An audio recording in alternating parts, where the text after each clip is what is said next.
Hello, Bob Pillay from Cornerstone Law Offices, and today we're talking with Asti on part of our series called Our Community Influencers. And for those of you who have been watching and following us in the previous episodes, you would have enjoyed that. So please stay back and listen to what we have to say and what Asti's got to say. So welcome to our show, Asti. Thank you so much. It's so great to be here. Thank you for inviting me. No problem, Asti. And Asti, I've probably known you within the community space probably for the last 4 years or so, I'd say 4 to 5 years. So. I think about 4 or 5 years we've known each other and been in each other's circuit. Yep, that's right. It's mainly around food, I think, or about events and community events and all that kind of stuff. So I think, you know what, the first time we met would have been at a Queensland Multicultural Council event. And it was at an Indian restaurant. Nice, yeah. I remember that. You remembered that? Yeah, I remember the food that night. Yeah. Strong point. Yes, we've been just before the interview, we're talking about food, and we'll touch on it a little bit later on, guys.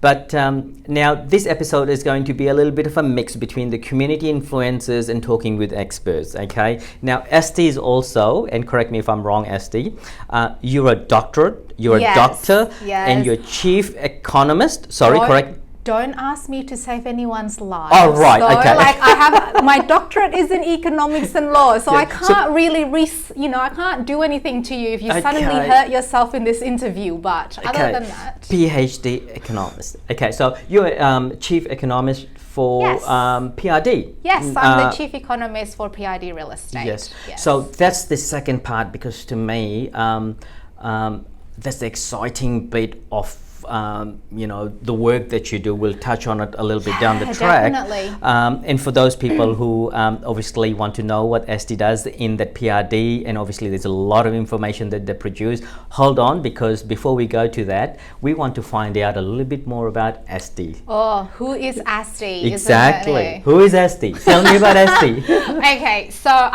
Asti is the kind of person who loves to eat fried chicken and have strawberry milk. Together. Asti is from Indonesia. I came to Australia back in 2002. The intent was to do my bachelor degree. Yep.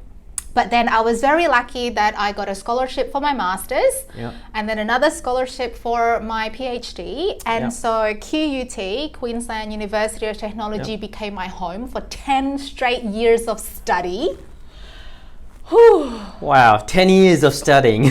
I know, and then 2 years there as a research fellow before I joined the PRD research team.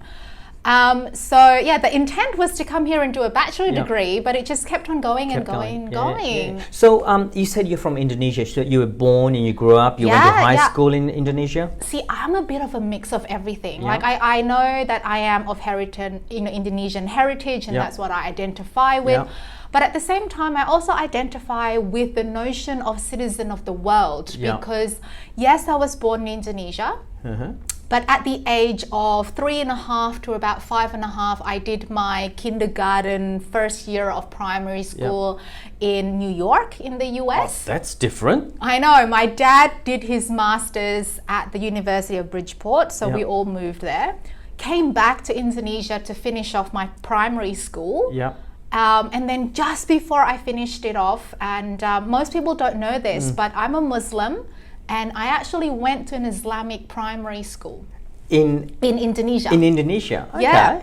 And then just before I finished primary school, so just at the start of year 6, my father was blessed to receive a scholarship from the University of Birmingham in Birmingham, the UK. In the UK. And so the whole family went. And so I finished off my primary schooling in the UK, as well as years 7, 8, and 9, which is middle school. Middle school, that's right. In the UK, in Birmingham in particular. Love Birmingham. A lot of people say, oh my God, Birmingham is such an industrial place. You've got your broomy accent. And I'm like, nah, it's a nice place. They've got Cadbury there, like it's Aston Villa. It's so good. See, I wouldn't have thought of that you would have studied in or went to primary school in New York and finished, your middle school in UK.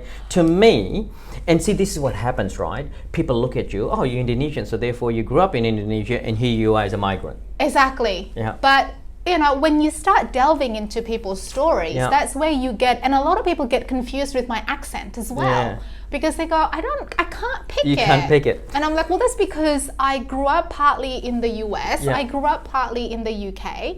After I finished middle school, we all came back to Indonesia, so I finished my high school in Indonesia. Yeah. And interestingly enough, my high school was a state school, public school. It was number 3 in the whole Indonesian sort of like school system. We were known as very bright kids, but also very rebellious kids. Right, so bright and rebellious go together. Yeah. So if you're rebellious, you might be bright. We were known as the fighting school, but we were also known as the ones that would wipe out at math competitions, English competitions, all of those sorts of things. So that's where your passion for what you're doing, analyst or economist. Exactly. Economics, analytics, analyst. So when I came to Australia... How old were you when you came to Australia? 18. Just turned 18. So straight after high school, I came to Australia, and I did a Bachelor of Economics. And then I finished a bit of a plug for QUT, I suppose. They must have done something right for you to hang around 10 years. They must have done something right? I know. I think they were really good at identifying talent. Because all of the scholarships that I received, I was very thankful. I wasn't one of those ones that it was out into the public and I had to apply for. They actually recognized talent and gave scholarships within the program. And so I was one of those kids who never partied, always studied all throughout my bachelor, so that I squished it into 2 years instead of the normal 3. And then I worked in Canada, in Ottawa, for 6 months. While you, after you finished your bachelor's? After I finished, because I scored an internship with the Department of Foreign Affairs and Trade as a market research analyst there.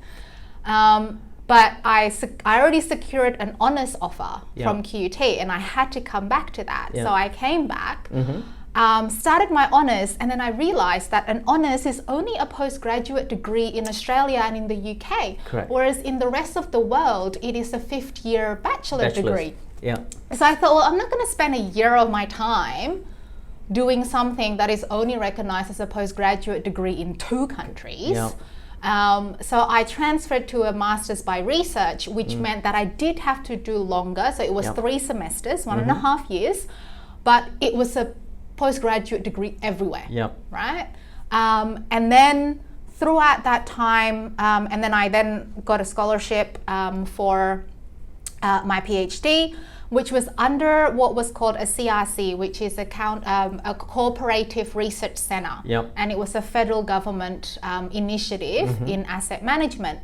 And with that, as an academic, it meant that I was able to pretty much travel the world as a, speaking at conferences and presenting my research and so it was a research-based, not a coursework-based. It was research-based. Okay. So that is my strength.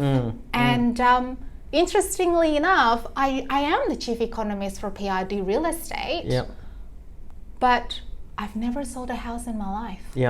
And the reason why they wanted me in this role was because of the research expertise. Facts and data, right? Facts and data. But if you think about it, Bob, I did my PhD in an area that is economics and law. But it was using those soft skills or the research skills in terms of pouring that into a completely different industry that made it even more, I would say, trustworthy, because then it is pure research methodologies. Exactly. If that makes sense. I think that's a great nugget. Remember, I talked about a little nugget. So for those people out there, if you're sitting in your space and going, you know what, I've been doing this for X, Y, Z for so many years, then I don't know, I can't do anything different.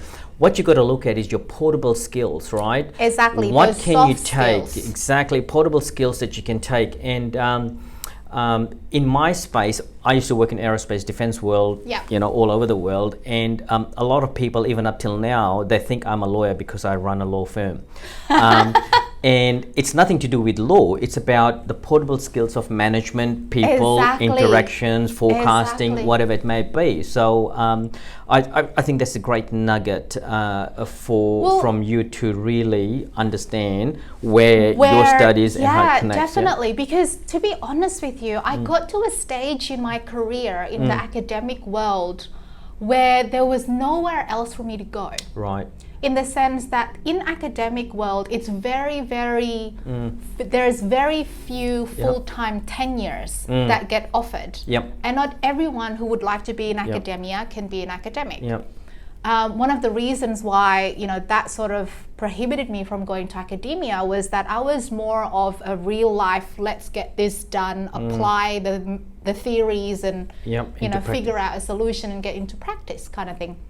I enjoyed the teaching side more as opposed to the research side in terms of high level research. Because part of your PhD, you would be doing some kind of a teaching in Yes, you have to teach. Because that would be the traditional pathway, right? Yes, a lot of PhDs would go into academia. Yep, there you go.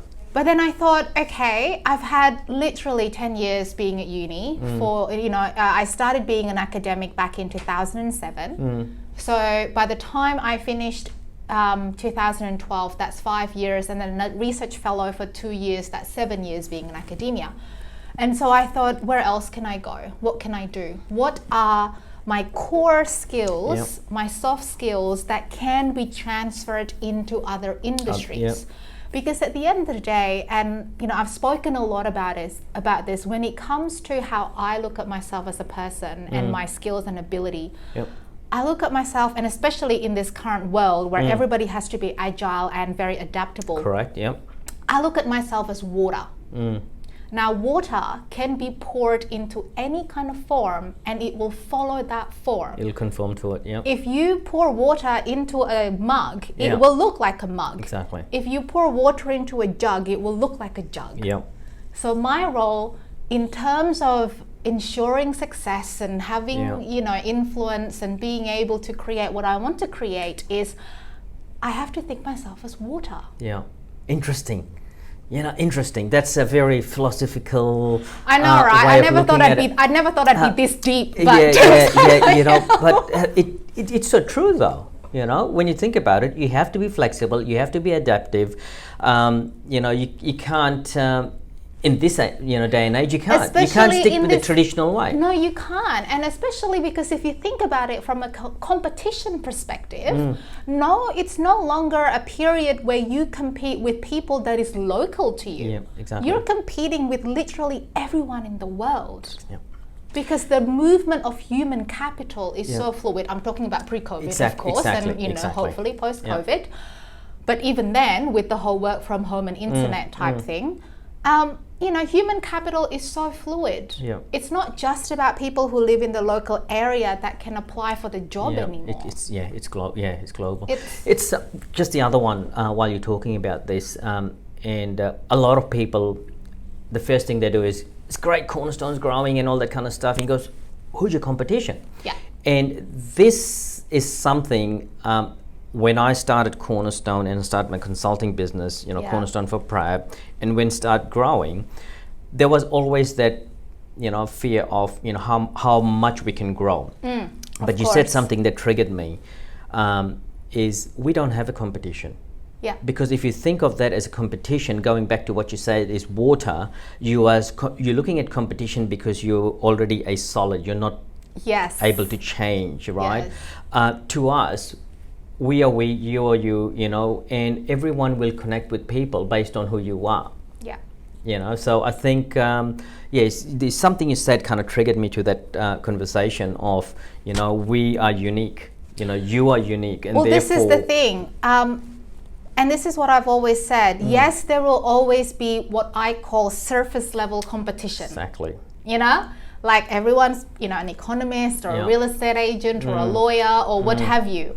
But then that's kind of like your surface level competition. It's more the depth of that person and the depth of that organization that makes you unique and that makes you basically you're not really in competition with a lot of people. I'm going to switch gear here a little bit because I'm probably getting hungry and I'm thinking Indonesian food and we started off with that conversation. So Asti, tell me, what's your favorite Indonesian food? Oh my God, I have so many. See, I think it's the same in a lot of other countries. People always think of Indonesian food and they think that it must be spicy and that it must be, high in calories and things like that. But I actually come from a region in Indonesia called Yogyakarta, where we are more like the sweet type of... Now she's talking, sweet. Yeah, I'm a little bit more of the sweet kind of dishes. Yep. So my favorite is this dish called gudeg. And what it is young jackfruit. Yes. So it's young jackfruit. Like not the ripened one. No. The young jackfruit. One, yeah. So the pieces of young jackfruit, egg and tofu and chicken. Yeah. And they're all cooked, slow cooked, pressure cooked overnight. Yeah. With all of these spices, that is galangal, red onion, shallots, ginger, garlic, palm sugar, all the good stuff. And it is served with obviously warm rice and then this particular chili sort of dish that is made out of cow skin or cow crackling. Yeah. With a bit of bean curd, like soya bean curd and some chilies. And it is so yummy. And my favorite one, whenever I go to Jogja, whenever I go back to Indonesia, which I cannot wait to do, is actually served on the streets. It is in the corner of like a traffic light type thing. Yeah. And it is where my grandmother has always taken me. It's been there for like years and years and years.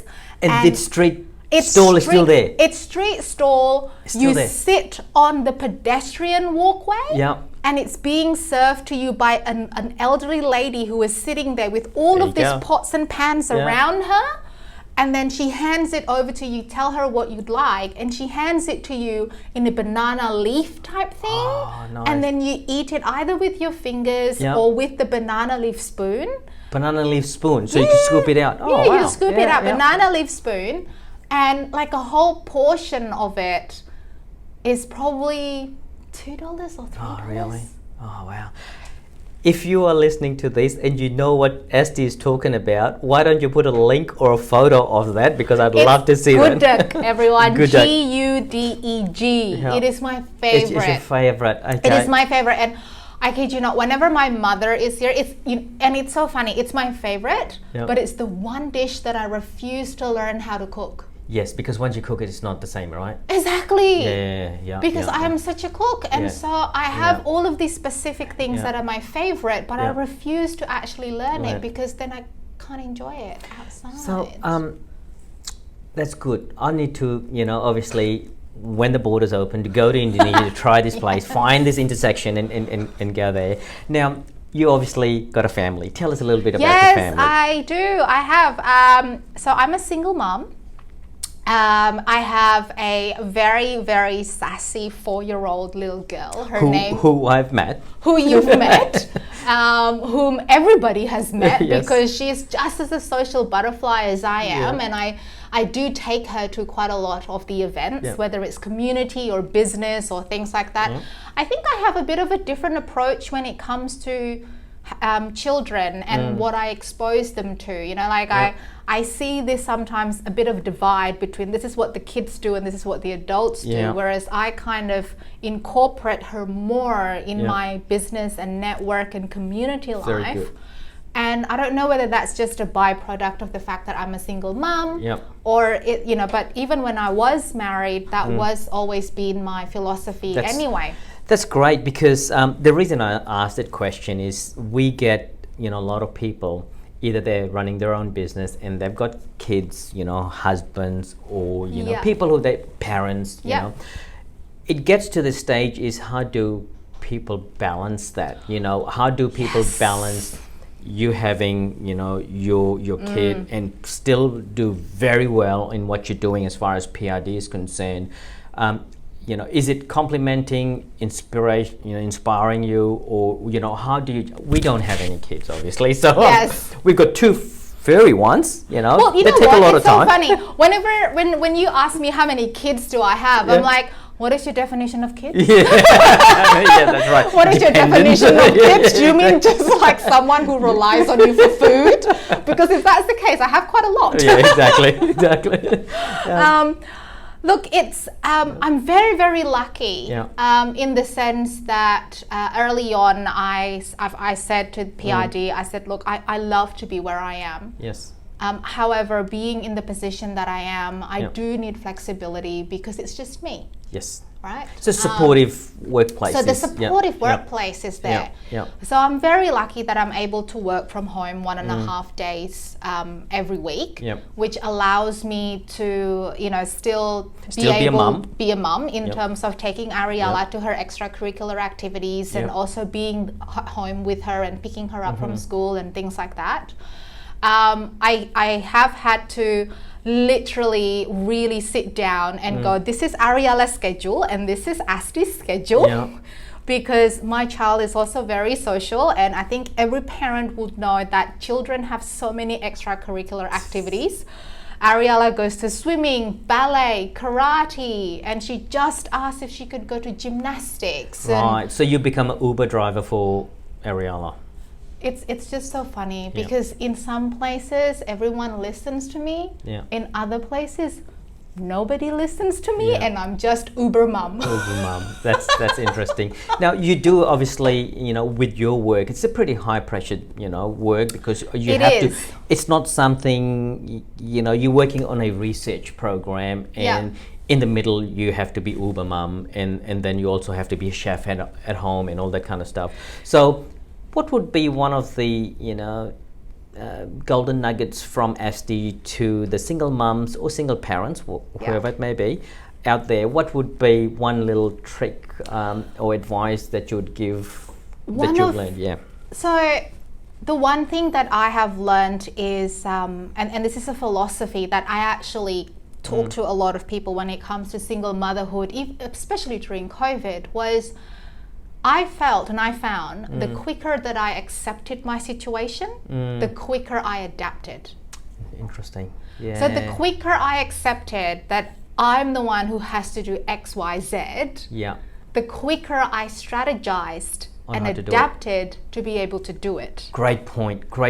As opposed to kind of, I wouldn't say wallowing, but kind of like just, you know, being in the situation and kind of being under it and kind of going, oh, it shouldn't be like this, it shouldn't be like that, it should be like this, it should be like this. I just accepted it for what it is. Is it that what the P word that Prav tells me, procrastinating or something like that? Is that what you're getting at? No, I don't quite think it's procrastinating. Okay. I think it's more expectations. Accepting it, And, you know, because I hear a lot of like, oh, but it should be like this, or it should be like that. The other should be like that. You know, the other parent should do this. It should.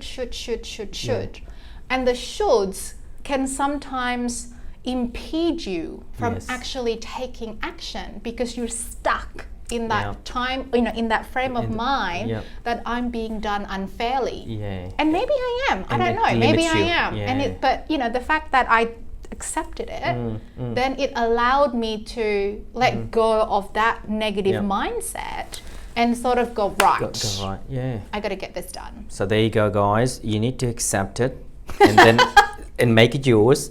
And then only you can move forward, which is a great point, you know. And I've never, for me as well is, you know, and I'm very lucky. I'm very blessed, and I'm very lucky that I am able to delegate. But at the same time, I'm not afraid to delegate. A lot of people are.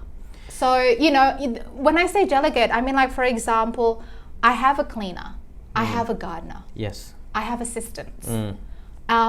And I'm not afraid to delegate my garden to people, my house cleaning to people, my scheduling, for example, or asking help of others or things like that.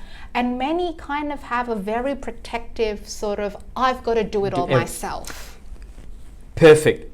That is something that I would, compliment you, And because I can't do everything myself. Exactly. So if you are one of those people, think, because the next question I'm going to ask you is about your hobbies, right? But if you're one of those, either business owner or an employee or a mom or a dad, and sitting there thinking about how does Asti or anyone else get extra time, it's about delegating. There's certain things, you only have 24 hours, and 8 hours of that we should be sleeping, right? So there isn't should be, so there isn't much time, and if you want to create time, you need to delegate. Yes. Okay, you need to delegate. Yeah. I think I got out of the mindset of that I can do everything myself. Yeah. Yes. Because I can't. You can't. Yeah. I physically can't. So do you then weigh it up in such a way to say, what's value for, I shouldn't say money, or value for the outcome? Yes. If you get a gardener in. Exactly. It's kind of like that. Now a disclaimer, I have done gardening. Yes. Good. Some people have managed to get me to garden, and I have pulled out weeds. Yeah. And I was so sore after it for 3 straight days. Yeah. And the thing is, I've witnessed it myself. A gardener who knows what to do is able to look after my garden in the space of half an hour. Exactly, and looks twice as good. It took me 4 hours. Exactly. Yeah.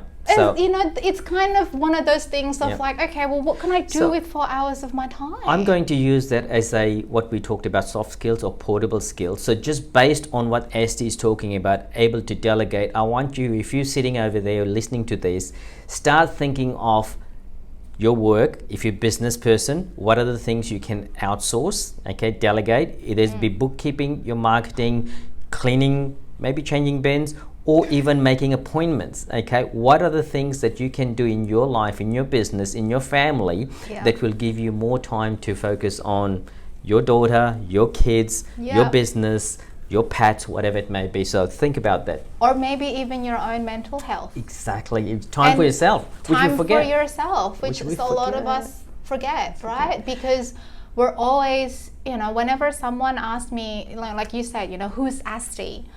Well, Asti is a mom, Asti is a this, Asti is that, Asti is this, Asti this, Asti that. I wear so many different hats. Yeah.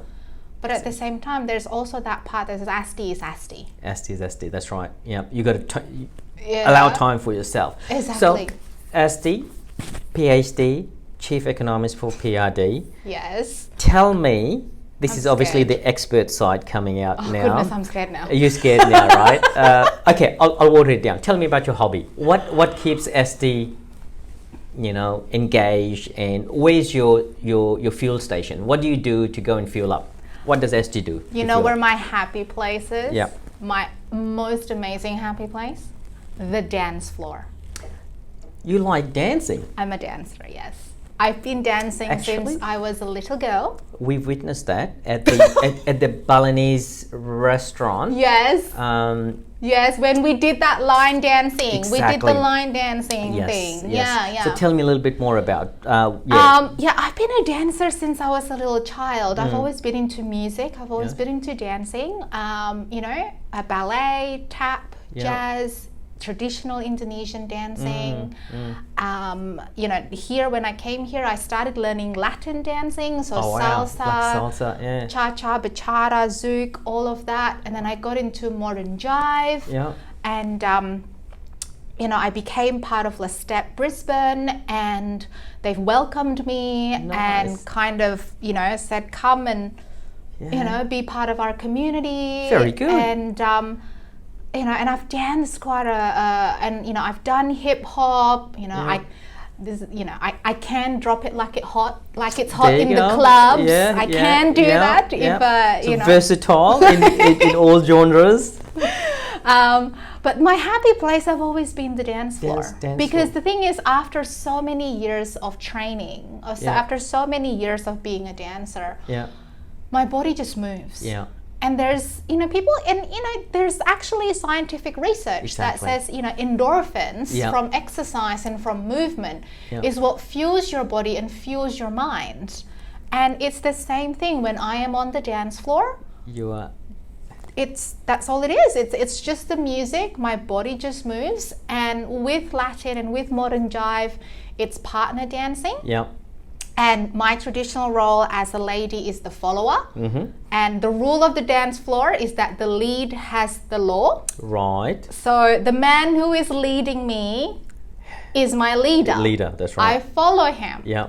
And so as someone who is a leader in her own right, It's going to be very difficult. it is an amazing thing being led by someone else. Where I do not have to think. Just think about it, right? My body just moves. Yeah.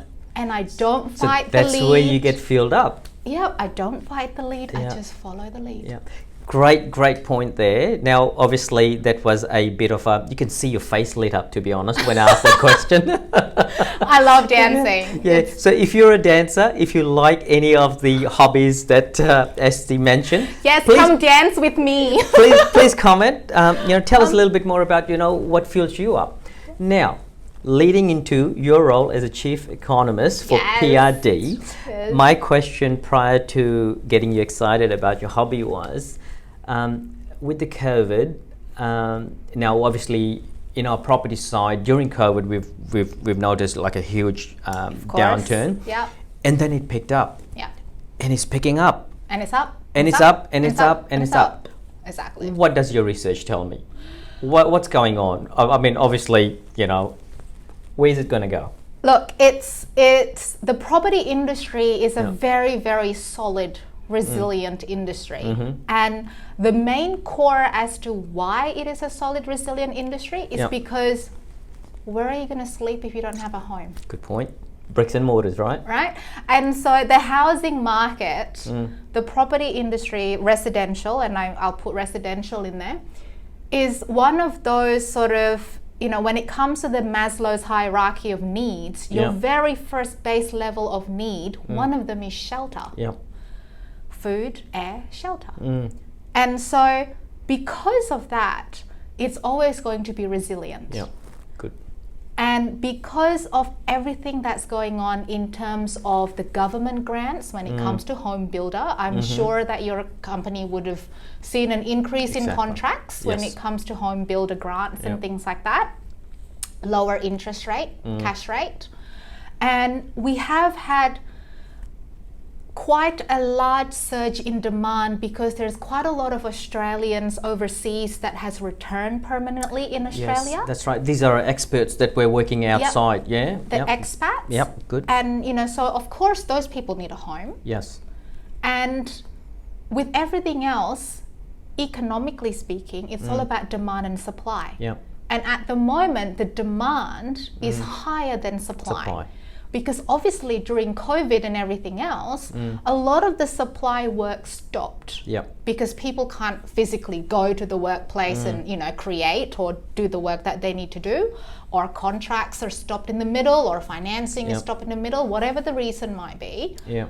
COVID has restricted the supply part, whereas demand have kept on going up. Yes.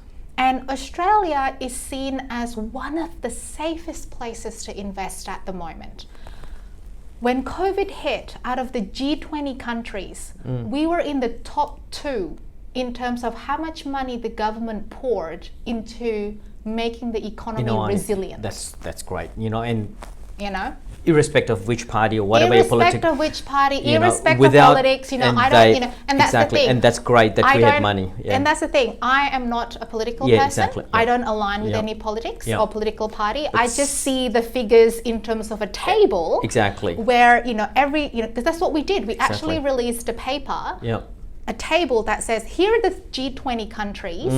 This is the percentage amount of their GDP that they have spent on COVID. And this is the amount per capita or per person. And Australia was second. And we were second, just behind Germany. Germany, okay. We were even above USA, New Zealand, Japan. And so because that was our response to it, it then created a more resilient economy. And yes, we were in what economists call a technical recession. Yes, that's right. Which is where our accounts did go back by minus 0.4%. Yeah. However, if we compare that to the rest of the world, to the other economies, there are other economies where their accounts went back by 20% or 30%. And ours didn't even go 1%. 1%. It went to minus 0.4. Wow. Our unemployment level went up by 2-3%. Yep. In other parts of the world, their unemployment level doubled, tripled. And then double digits, some of them, right? Exactly. And so because of that, and we're seen as a more resilient economy, and our economy was one of the very first economies to open up after COVID. Yep. If you look at Queensland's growth, for example, we were the first ones to open. And so because of that, many sees us as a very safe investment. And so the foreign investors are starting to come in. The local demand is building up because of all of the grants and the cash rates. That's your owner occupiers. And the investors are starting to come in because they're seeing that there's a lot of people coming in from overseas, but not enough supply. So if you think about it, there's demand coming here, demand coming here, demand coming here. That's 3 sources of demand and only 1 source of supply. So no, that's good. So would there be a big percentage of interstate migration, or is it immigration, I think, interstate, as opposed to external? There is quite a lot. The migration to Queensland is at the highest level at the moment. And a lot of that does have to do with how we've handled COVID and our economy and things like that. The way that things have played out in Sydney and Melbourne has attracted a lot of people into Queensland. It's also attracted a lot of people more into sort of like the sub-regional areas of their states where they felt they no longer needed to live in the CBD. They could move out a little bit. And so, it's one of those industries where at the moment there's just so much demand everywhere. Excellent. Now, one last question. It may or may not be an area that you look at, but I always say it's good. Migration is great. Investment is great. Now, touchy topic. Do you think our infrastructure is going to be handle the growth that we're having? That is a difficult question to answer because there's so many different influences and funds and all that. Right? It's not only that there's so many different influences. See, one of the reasons why a lot of people come to me or to PRD for our research is because we have the insight of all of the projects that are coming.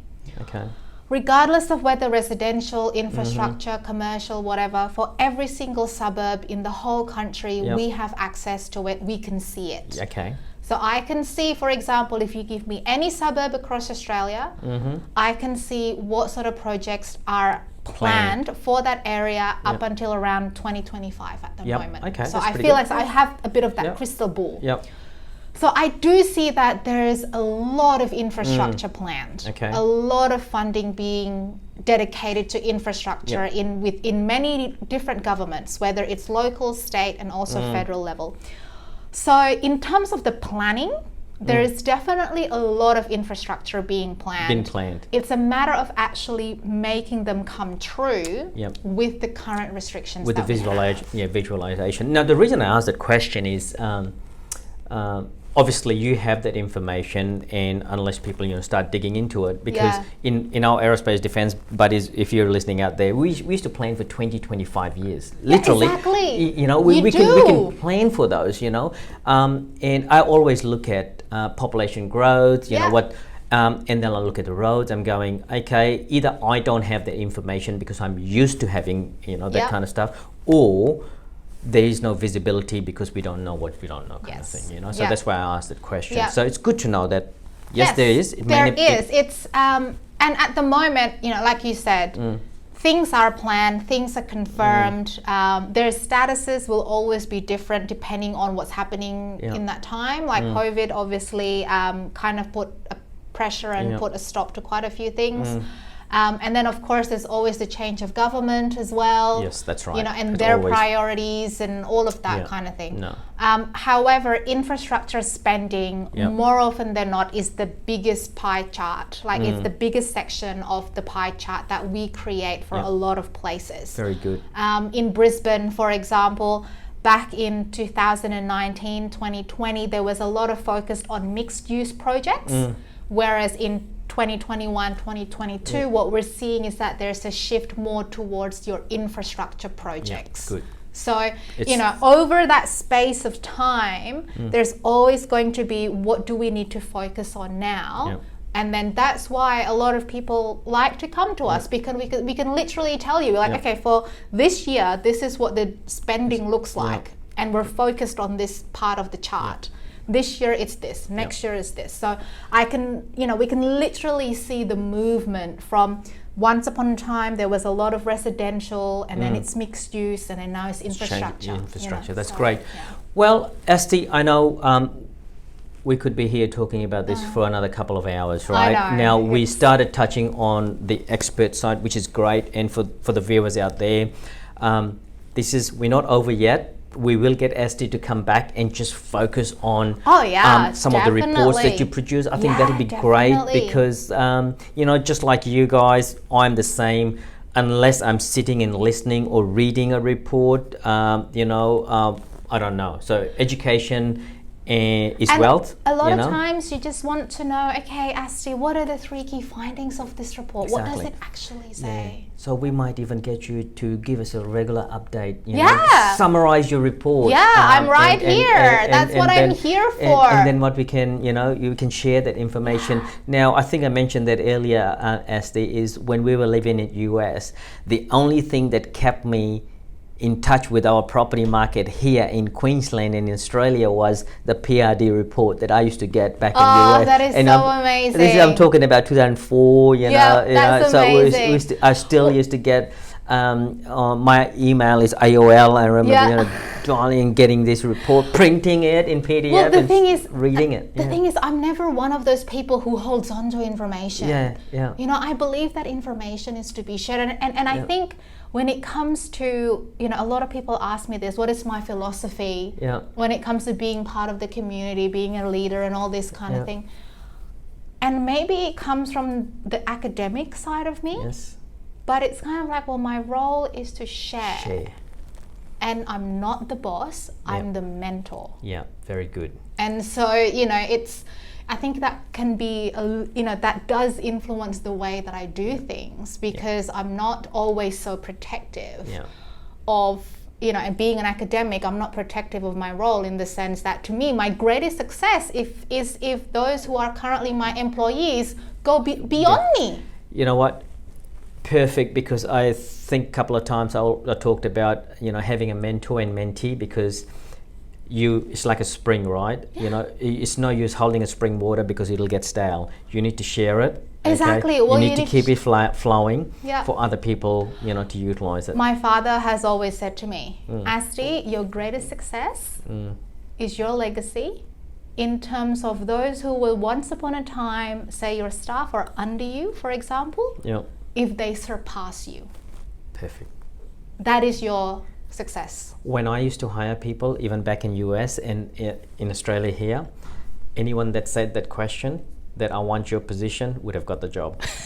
Because to me, they have a drive. They have a drive. Well, and the thing is, a lot of people then go, oh, but don't you feel you're scared that you're going to then be replaced? No. I'm like, oh, honey, I'm irreplaceable. So you can go and do bigger and better things, and I always just say to them, honey, I'm irreplaceable. Yeah, there you go. On, Good stuff.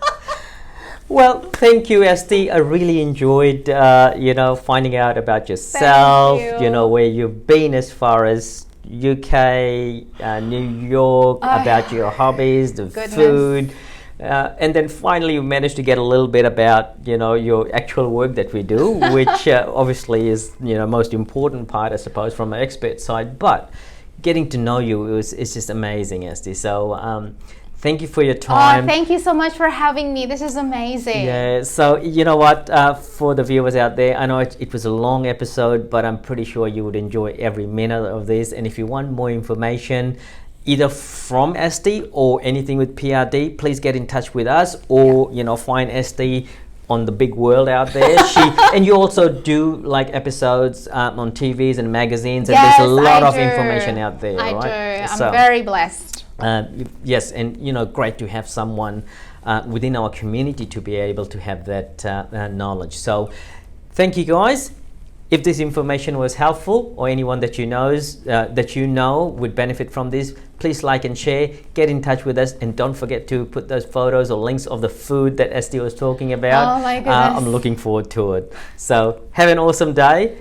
Thank Asti, you, everyone. Thank you, and we'll see you next time.